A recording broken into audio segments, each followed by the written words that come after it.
Hey guys, welcome back to my channel. This is Luna over here. I'm a real estate agent here in Philly. So if you guys can see the setting, it's a little bit different because I've decided to start working from home for the next possibly 4 to 8 weeks. I just feel like of what I do on a daily basis, although I do feel like a lot better and more efficient if I work from the office, but with the special time right now, I just think it's best if I start working from home. In today's video, I want to talk about the 10 things that you're not supposed to say as a salesperson.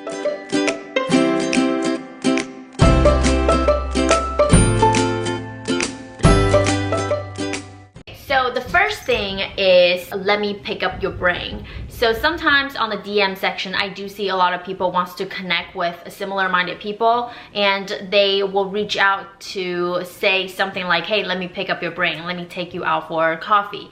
And I just think that's a weird saying. I would never really say that to other people if I want to meet other people to, you know, just to get to know each other. I would start out by thinking what value I can provide to that person and see if they wanted to get on the phone to really get to know each other and help each other out. And secondly is to let's be honest. I hate using that word on the phone with a prospect because, you know, everything that you were saying until you said let's be honest, everything is a lie, because you want a relationship to based out on everything is the truth. So, you know, to be honest, let's be honest, honestly, it's best if you ditch all these words because they might ring a red flag when you are having a conversation with your prospect. And thirdly is I hate when people are saying, even with texting, say, can I ask you a question? I think it's redundant. Why would someone, if you're already talking to that person, just go straight to the point? Why would you say, hey, can I ask you a question? May I ask you a question? So I don't think that's a good word. The fifth is I don't know.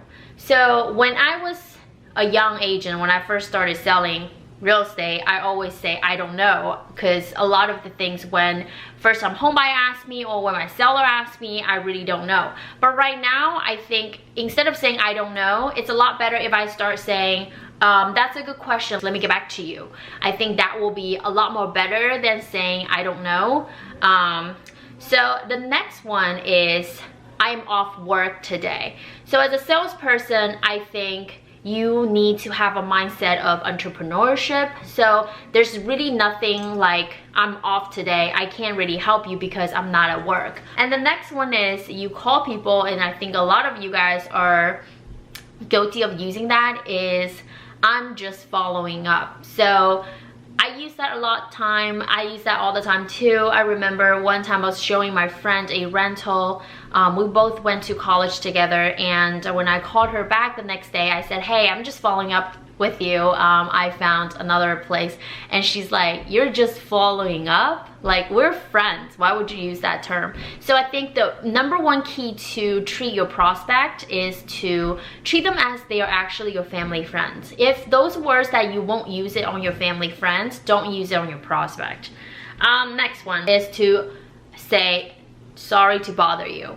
Because on the phone, a lot of time when you try to catch someone's information or someone's attention, you start out by saying, hey, I'm sorry to bother you.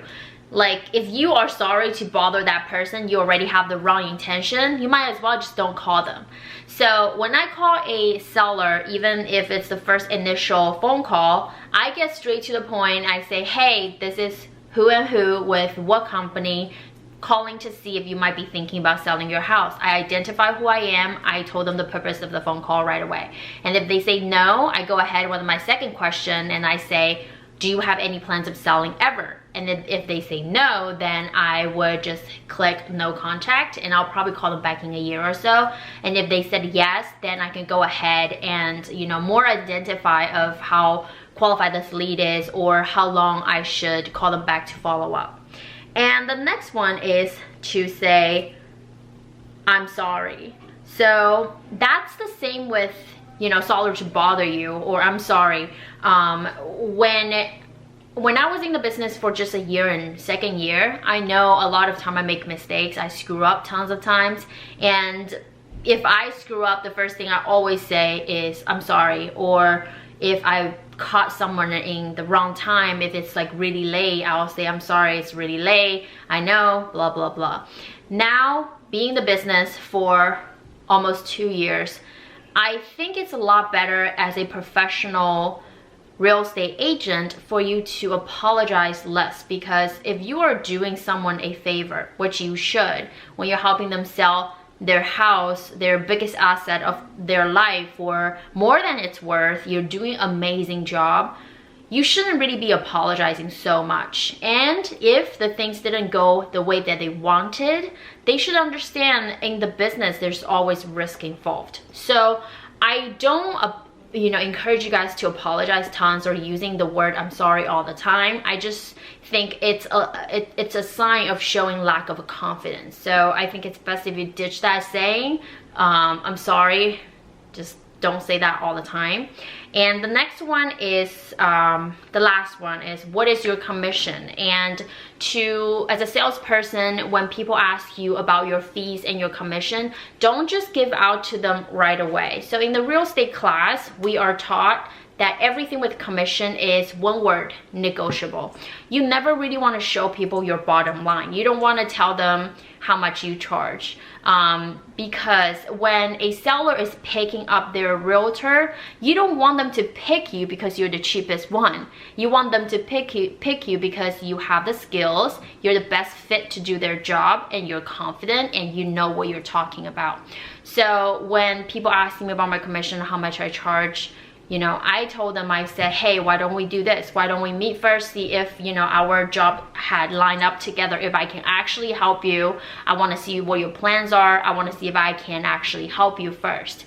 And then if I do end up meeting them, I want to make sure they are sold on using a realtor first, and we have the price agreed upon. If we have the same pricing point, that they agreed to price on this price, everything is set and done, and they're ready to sign the agreement of sale tonight, then I will go ahead and talk about commission. So here are the 10 things I think any salesperson, you should be limit your time of saying it, or you're guilty of using it all the time. Maybe you should do adjust a little. I hope you guys enjoyed today's video. This is Luna over here. Thank you so much for watching. And in this special time, please, be home, stay safe, wash your hands, and I will see you guys in the next video. Bye.